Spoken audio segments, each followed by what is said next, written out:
पर हमास के हमले में मृतकों की संख्या 250 से अधिक हुई। इजराइल के प्रधानमंत्री बेंजामिन नेतन्याहू ने कहा, हमास को नष्ट करने के लिए लगाएंगे अपनी पूरी ताकत।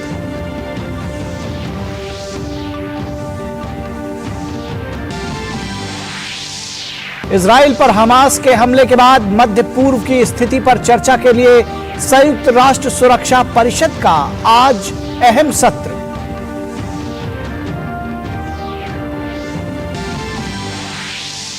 भारतीय वायुसेना आज मना रही है अपना स्थापना दिवस। प्रयागराज में आयोजित मुख्य समारोह में वायुसेना अध्यक्ष ने कहा, बदलते भू राजनीतिक परिदृश्य में वायुसेना की प्रासंगिकता और बढ़ी। राष्ट्रपति, उपराष्ट्रपति और प्रधानमंत्री समेत तमाम गणमान्यों ने दी शुभकामनाएं।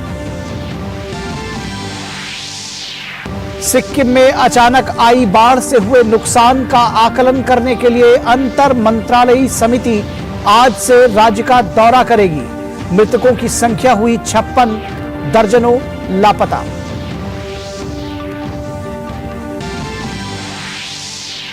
खेल की खबरों में 19वें एशियाई खेलों का समापन आज। चीन के हांगझू में भारत ने ऐतिहासिक प्रदर्शन करते हुए तोड़े सारे रिकॉर्ड। खेलों के इस महाकुंभ में भारत ने 28 स्वर्ण के साथ कुल 107 पदक झटके। और आईसीसी क्रिकेट विश्व कप में आज भारत की पहली परीक्षा। ऑस्ट्रेलिया के खिलाफ चेन्नई में मैदान पर उतरेगी टीम इंडिया। कल खेले गए मैच में बांग्लादेश ने अफगानिस्तान को हराया, वहीं दक्षिण अफ्रीका ने श्रीलंका के खिलाफ शानदार जीत से की विश्व कप में अपने अभियान की शुरुआत।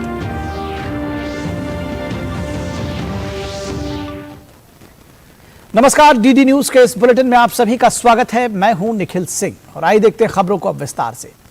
इजराइल और फिलिस्तीन के बीच चल रहा घमासान और तेज हो गया है। इजराइल पर हमास के हमले में अब तक 250 से अधिक लोगों के मारे जाने की खबर है। इजराइल के अलग अलग शहरों में रॉकेट हमलों से जबरदस्त नुकसान हुआ है। कई इमारतों में आग लग गई है। इन हमलों के जवाब में इजराइल ने गाजा पट्टी पर हमले किए हैं। इजराइल की जवाबी कार्रवाई में 200 से अधिक लोगों के मारे जाने की खबर है। इजरायली सेना ने गाजा के साथ जमीनी क्षेत्र के पास के निवासियों से घर के अंदर रहने का आग्रह किया है। इजराइल ने कहा है कि उसने अपनी आयरन डोम रक्षा प्रणाली को सक्रिय कर दिया है। इजराइल के प्रधानमंत्री बेंजामिन नेतन्याहू ने कहा कि हमास को इसकी कीमत चुकानी होगी। उसे अंदाजा नहीं है कि उसके साथ क्या होने वाला है। हमास के हमलों पर कई देशों ने इजराइल को अपना समर्थन दिया है। इस बीच संयुक्त राष्ट्र सुरक्षा परिषद ने आज एक आपात बैठक बुलाई है। इस क्लोज डोर सेशन में हमास के हमले के बाद मध्य पूर्व की स्थिति पर चर्चा की जाएगी। संयुक्त राष्ट्र महासचिव एंटोनियो गुटेरेस ने इजराइल पर हमले की निंदा की है और व्यापक टकराव से बचने के लिए सभी कूटनीतिक प्रयास करने का आग्रह किया है। और भारत ने भी मुश्किल की इस घड़ी में इजराइल के साथ खड़े रहने की बात कही है। प्रधानमंत्री नरेंद्र मोदी ने सोशल मीडिया पर लिखा कि इजराइल पर हुए आतंकी हमले की खबर से गहरा आघात पहुंचा है। हमारी संवेदनाएं और प्रार्थनाएं निर्दोष पीड़ितों और उनके परिजनों के साथ हैं। हम इस मुश्किल वक्त में इजराइल के साथ दृढ़ता के साथ खड़े हैं।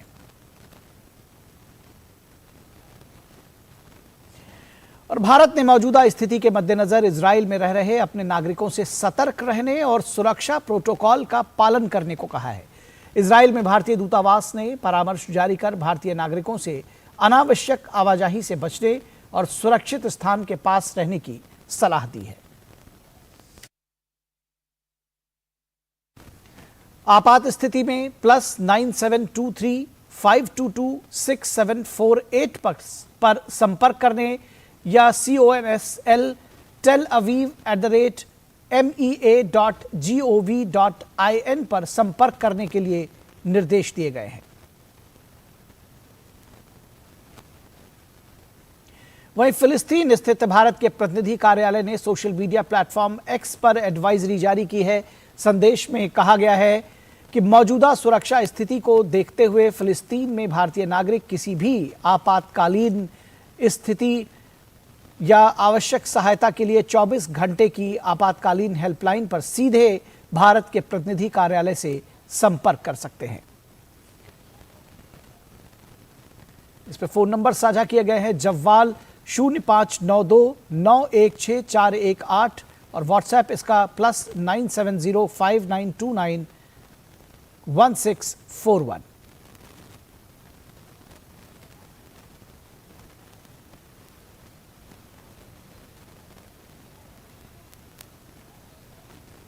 और यहां रुकेंगे एक छोटे से ब्रेक के लिए। ब्रेक के बाद जब वापस लौटेंगे तो बात करेंगे एयरफोर्स डे की।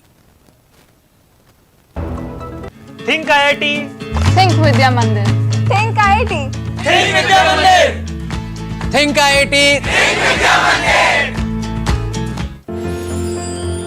साल बरस और सदी नहीं, एक युग गुजर जाएगा। उम्र न पूछो वंडर की, जब फर्क नजर आएगा। वंडर सीमेंट, फर्क नजर आएगा। स्वागत है आपका ब्रेक के बाद। और देशभक्ति, वीरता, साहस और अदम्य शौर्य की प्रतीक भारतीय वायुसेना का आज अपना 91वां स्थापना दिवस मना रही है। प्रयागराज के बमरौली वायुसेना स्टेशन पर समारोह का आयोजन किया गया है। वायुसेना प्रमुख air chief marshal V R. Chaudhari ने परेड की समीक्षा की। यह पहली वायुसेना दिवस परेड है जिसकी कमान किसी महिला अधिकारी ने संभाली। परेड में पूरी तरह से अग्निवीर वायु महिलाओं की टुकड़ी ने भी हिस्सा लिया। परेड के दौरान भारतीय वायुसेना के एक नए ध्वज का भी अनावरण किया गया। यह ध्वज आप सभी को ड्रोन के माध्यम से भी दिखाया जाएगा। एक ऐतिहासिक ड्रोन के बाद।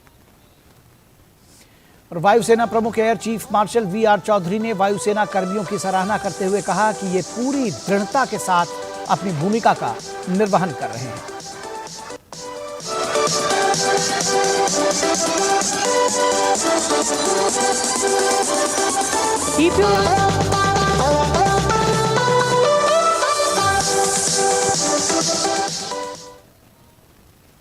Today we come together not only to celebrate this day, but also to reflect on our rich history, our present achievements, and chart our future as custodians of India's sovereignty and territorial integrity. We have inherited a proud legacy of professionalism, perseverance, and passion curated by our predecessors. I would like to acknowledge the contribution of our veterans who have played a pivotal role in shaping the Air Force's identity, capabilities and ethos.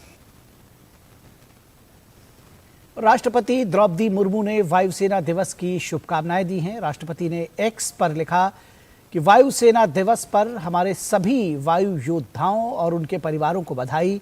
हमारी वायुसेना लगातार ऊंचाइयां छू रही है। देश को ऐसी मजबूत, साहसी और गतिशील वायुसेना पर गर्व है जो चुनौतियों का सामना करने के लिए हमेशा तैयार रहती है। मैं अपने प्रेरक नायकों को सलाम करती हूं जो न केवल आसमान की रक्षा करते हैं बल्कि मानवीय सहायता के लिए भी सबसे आगे रहते हैं। और उपराष्ट्रपति जगदीप धनखड़ ने वायुसेना दिवस की बधाई दी है। उपराष्ट्रपति ने एक्स पर लिखा कि वायुसेना दिवस पर हम भारतीय वायुसेना के उन बहादुर पुरुषों और महिलाओं को सलाम करते हैं जो हमारे देश की संप्रभुता और सुरक्षा की रक्षा करते हुए आसमान में उड़ान भरते हैं। आशा है कि भारतीय वायुसेना उसी समर्पण और साहस के उच्चतम मानकों के उदाहरण के साथ राष्ट्र की रक्षा करती रहेगी जो दशकों से उसकी पहचान रही है। भारतीय वायुसेना को शुभकामनाएं।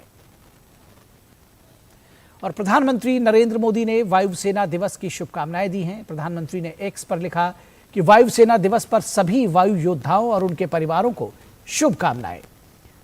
भारतीय वायुसेना की वीरता, प्रतिबद्धता और समर्पण पर गर्व है। उनकी महान सेवा और बलिदान ये सुनिश्चित करती है कि हमारा आसमान सुरक्षित है।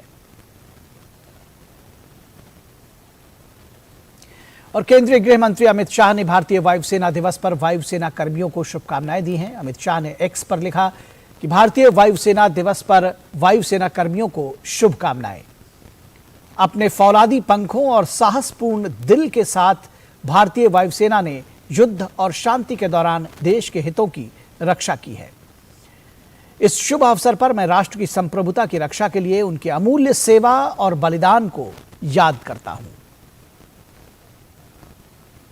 और वायुसेना दिवस के अवसर पर आज प्रयागराज में एयर शो का आयोजन किया गया है। इस एयर शो में चेतक, चिनूक, डकोटा, तेजस, मिराज, सुखोई 30 और मिग 21 जैसे लड़ाकू विमान ने अपना दमखम दुनिया के सामने पेश किया।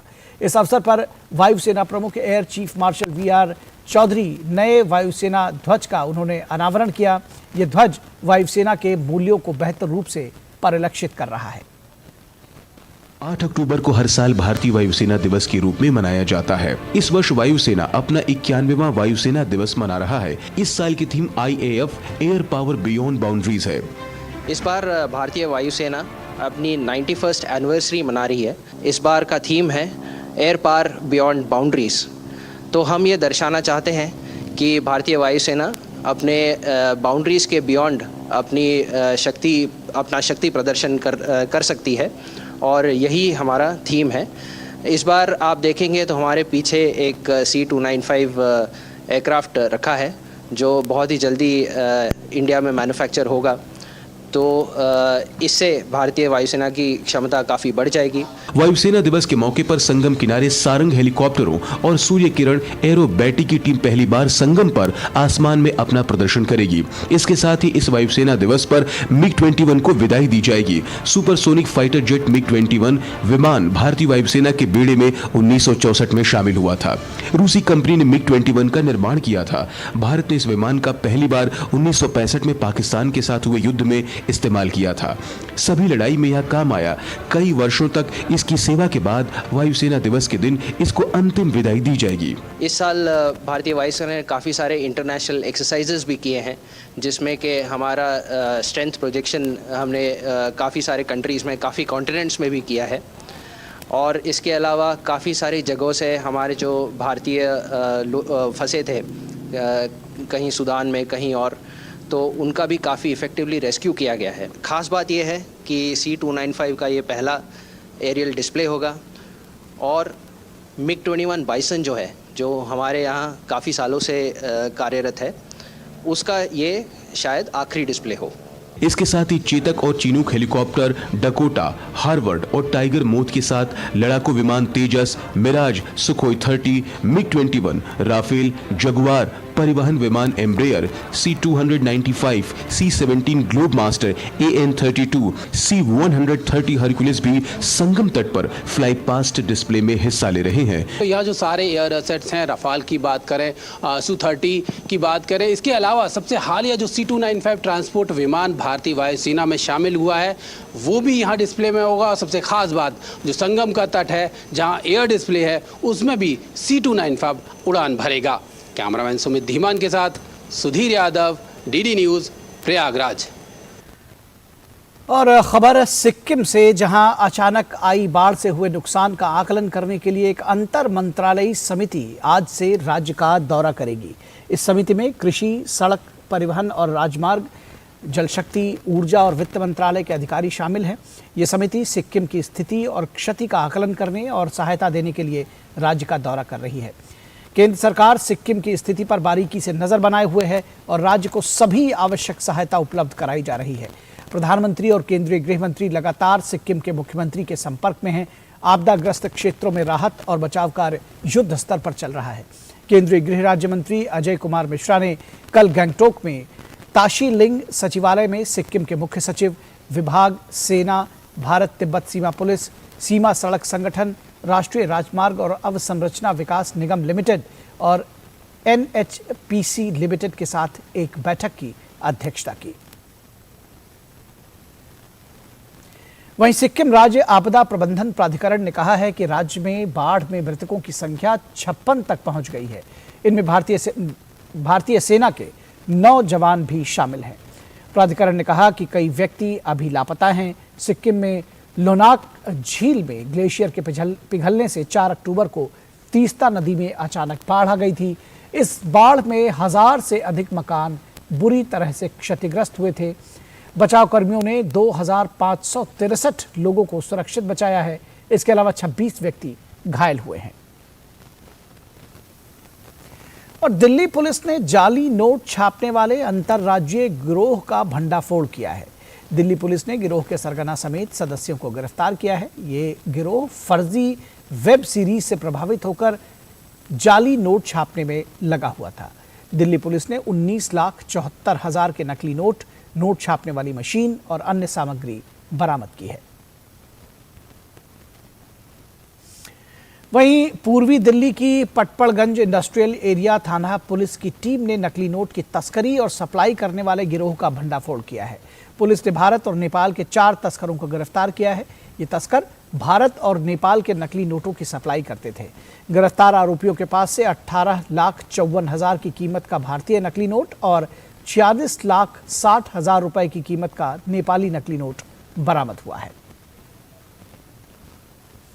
और कर्नाटक की राजधानी बेंगलुरु में शनिवार शाम को एक दर्दनाक हादसा हो गया।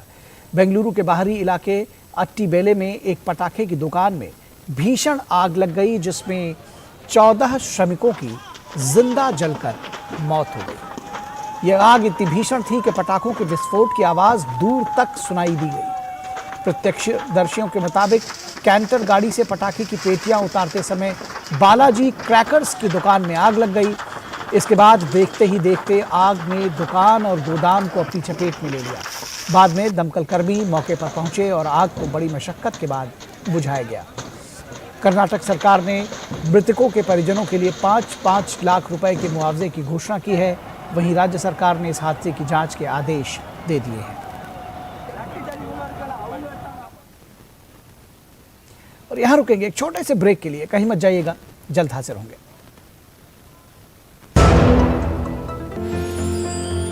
साल बरस और सदी नहीं, एक युग गुजर जाएगा।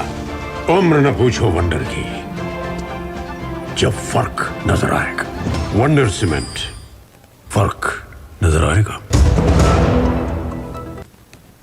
ब्रेक के बाद एक बार फिर आप सभी का स्वागत है। और अफगानिस्तान में भूकंप के झटकों से चारों ओर तबाही का आलम है।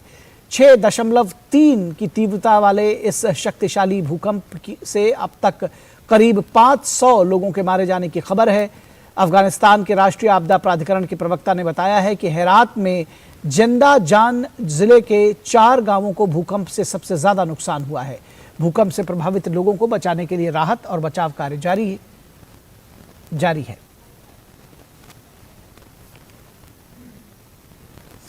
खबर क्रिकेट के मैदान से। भारतीय टीम क्रिकेट वर्ल्ड कप में आज अपने अभियान की शुरुआत कर रही है। चेन्नई के एमए चिदंबरम स्टेडियम में टीम इंडिया की भिड़ंत आज ऑस्ट्रेलिया के साथ होगी। टीम इंडिया की कोशिश इस विश्व कप में अपने पहले ही मैच में जीत हासिल कर टूर्नामेंट में विजयी शुरुआत करने की होगी। विश्व कप से ठीक पहले दोनों टीमें 3 वनडे मैचेस की सीरीज आपस में खेली थी, जिसमें भारतीय टीम ने 2-1 से जीत हासिल की थी। हालांकि विश्व कप में दोनों ही टीमें अब नई शुरुआत के साथ मैदान पर उतरेंगी। और इस खबर पर बातचीत करने के लिए हमारे साथ हमारे संवाददाता मुकेश शुक्ला इस वक्त चेन्नई से जुड़ रहे हैं। मुकेश, किस तरह का मुकाबला देखने की उम्मीद है? क्या कुछ, अगर दोनों टीमों की बात करें तो क्या कुछ चेक्स एंड बैलेंसेस एक दूसरे पर रख रही हैं दोनों टीमें? बिल्कुल निखिल, आज से इंडिया अपने कैंपेन की शुरुआत करेगा। चेन्नई में हाईली मोटिवेटेड है टीम, क्योंकि पिछला उनका जो टूर्नामेंट रहा रिसेंट्स में वो काफ़ी अच्छा रहा। ऑस्ट्रेलिया के खिलाफ उन्होंने पहले ही 3 मैचेस की सीरीज खेली थी, उसमें 2-1 से उन्होंने जीत हासिल की थी। और सबसे बड़ी बात है, उनके तमाम जो टीम मेंबर्स हैं वो अच्छी खासी फॉर्म में है, चाहे वो गेंदबाज हों या वो बल्लेबाज हों। लेकिन उनके लिए थोड़ा सा कंसर्न ये था कि मैच से ठीक पहले शुभमन गिल का बीमार हो जाना कहीं ना कहीं उनकी प्लेइंग 11 को थोड़ा डिस्टर्ब कर रहा है। ऐसे में यहाँ पर रोहित शर्मा किसको अपने साथ ओपन कराते हैं, केएल राहुल को लाते हैं या ईशान किशन को, ये देखने वाली बात होगी। लेकिन केएल राहुल का जो हालिया प्रदर्शन है नंबर 4 स्पॉट के लिए, वो उन्होंने सुनिश्चित कर रखा। और शानदार तरीके से जब वो इंजरी से वापस आए हैं, उन्होंने आईपीएल में इंजर्ड के बाद उन्होंने कोई मैच नहीं खेला था, लेकिन हाल में जो उनका परफॉर्मेंस रहा वो नंबर 4 स्लॉट के लिए काफी अच्छा है। नंबर 3 पे विराट कोहली की जो मौजूदगी है वो कहीं ना कहीं दर्शकों को उत्साहित करेगी, क्योंकि वो स्लॉट भी उन्होंने काफी कंफर्टेबल कर रखा अपने लिए। ऐसे में ईशान किशन ओपनिंग कर सकते हैं यहाँ पर रोहित शर्मा के साथ। नीचे अगर आप देखेंगे तो कुलदीप यादव, चाइनामैन जो गेंदबाज के रूप में जाने जाते हैं, उनको मौका मिलेगा। और जो चेन्नई का ये चेपॉक स्टेडियम है, ये स्पिनर्स फ्रेंडली पिच मानी जाती है, क्योंकि यहाँ पर अच्छी स्पिन को टर्न मिलता है। रविचंद्रन अश्विन होंगे, कुलदीप यादव होंगे, रविंद्र जडेजा, सर रविंद्र जडेजा जो बल्ले और गेंद से बखूबी यहाँ पर अपनी भूमिका निभाते हैं। और भूलना नहीं होगा हार्दिक पांड्या की उपलब्धि को, जो मिडिल ऑर्डर में आते हैं और साथ ही साथ अच्छी सीम लाइन से बॉल करते हैं। तो भारत के पास प्लेइंग 11 में अच्छा खासा स्ट्रेंथ देखने को मिलता है। फैंस बड़े उत्साहित हैं। कल भी हमने स्टेडियम्स के आसपास दौरा किया, जब बात करी फैंस से, वो बहुत चीयरिंग करने थे। सुधीर जो सचिन तेंदुलकर के फैन हैं, सचिन को रिटायर हुए देखिए काफी समय हो गया, लेकिन वो अभी भी टीम को चीयर करने आते हैं। राहुल द्रविड़ के फैन कैलकाटा से आकर के उनको चीयर करते हैं। तो खेलों में जो स्पोर्ट्समैनशिप है, फैंस की दीवानगी है, वो अपने आप इस महाकुंभ में दिखाई देने को मिलती है। और जिस तरह से पैट कमिंस एंड कंपनी है, डेविड वार्नर से उनको बचना होगा, क्योंकि जिस तरह का उनका इंडिया में खेलने का अंदाज है वो शानदार है। उनके गेंदबाज बहुत अच्छे हैं और एक अच्छी टीम है, क्योंकि 5 बार वर्ल्ड कप अपने नाम कर चुकी है। तो ऐसे में बिल्कुल कोई गलती नहीं करेगी रोहित एंड कंपनी की। हमने 3 मैचों की सीरीज में उनको हरा दिया, तो ये बहुत इजी बैटल होगा उनके लिए। कल रोहित ने भी साफ साफ कहा कि एक बहुत अच्छी टीम है ऑस्ट्रेलिया और उनसे काफ़ी कुछ सीखने को मिलता है, काफ़ी लेजेंडरी है उनकी टीम में। तो एक हाईली मोटिवेटेड यहाँ मुकाबला देखने को मिला, हाई वोल्टेज का मुकाबला होगा। और स्पेक्टेटर आप जब 1:30 बजे से मैच शुरू होगा तो देखेंगे। लेकिन निखिल, थोड़ा सा फोरकास्ट को लेकर के जो पिछले कुछ दिनों से अटकल थे कि बारिश होगी या नहीं होगी, अभी तक जो है वो आज की जो स्थिति है वो काफ़ी सुधरी हुई दिखाई दे रही है। कल हल्की हल्की कुछ इलाकों में बारिश थी चेन्नई में, और ऐसी बारिश हल्की फुल्की कई दिन से चल रही थी। लेकिन आज जो मान रहे हैं पिच क्यूरेटर्स या वेदर प्रेडिक्शंस की माने तो मेट डिपार्टमेंट की, हल्की फुल्की अगर डिस्टर्बेंस देखने को मिल सकती है, लेकिन बहुत ज़्यादा मैच को नुकसान नहीं होगा। तो भारत के पास एक अच्छी शुरुआत करने का शानदार मौका होगा। निश्चित तौर पर भारत के पास एक अच्छी शुरुआत करने का शानदार मौका होगा और भारत इसको ज़रूर इस मौके को भुनाना चाहेगा। फिलहाल और ज़्यादा अपडेट्स के साथ हम आपसे जुड़ते रहेंगे। बहुत शुक्रिया इस तमाम बातचीत और जानकारी के लिए। और शाकिब अल हसन की अगुवाई वाली बांग्लादेश क्रिकेट टीम ने जीत के साथ विश्व कप के अभियान की शुरुआत की है। मेहदी हसन मिराज के ऑलराउंड प्रदर्शन के दम पर बांग्लादेश ने वर्ल्ड कप के अपने पहले ही मैच में अफगानिस्तान को 6 विकेट से मात दी। पहले बल्लेबाजी करने उतरी अफगानिस्तान की टीम 37.2 ओवर में 156 रन पर ऑल आउट हो गई। जवाब में बांग्लादेश ने 34.4 ओवर में इस लक्ष्य को हासिल कर लिया। बांग्लादेश की इस जीत के हीरो रहे मेहदी हसन मिराज। पहले गेंदबाजी में उन्होंने 3 विकेट चटकाए और फिर बल्लेबाजी करते हुए उन्होंने 57 रन ठोके। और बात एशियाई खेलों की, चीन के हांगजू में आयोजित हुए 19वें एशियाई खेलों का आज समापन होगा। एशियाई खेलों के मौजूदा संस्करण में भारत ने अपना सर्वश्रेष्ठ प्रदर्शन करते हुए अपने सफर को खत्म किया है। इन खेलों में भारत ने 28 स्वर्ण सहित 107 पदक अपने नाम कर इतिहास रचा है। ये एशियाई खेलों में भारत का सर्वश्रेष्ठ प्रदर्शन है। शनिवार के दिन भारत ने शानदार प्रदर्शन करते हुए 6 स्वर्ण, 4 रजत और 2 कांस्य पदक सहित कुल 12 पदक जीतने में सफलता पाई। तो इस समाचार बुलेटिन में बस इतना ही। हमारी पूरी टीम को दीजिए इजाजत। नमस्कार।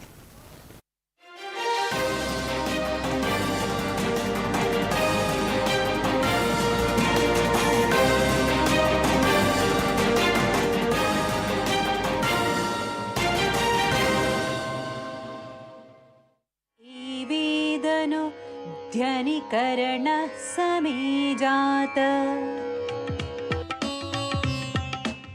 सर्वे भवन्तु सुखिनः इत्येतदेव वचनं भारतीय योग संस्थानस्य अस्ति प्रेरणाधाररूपम्।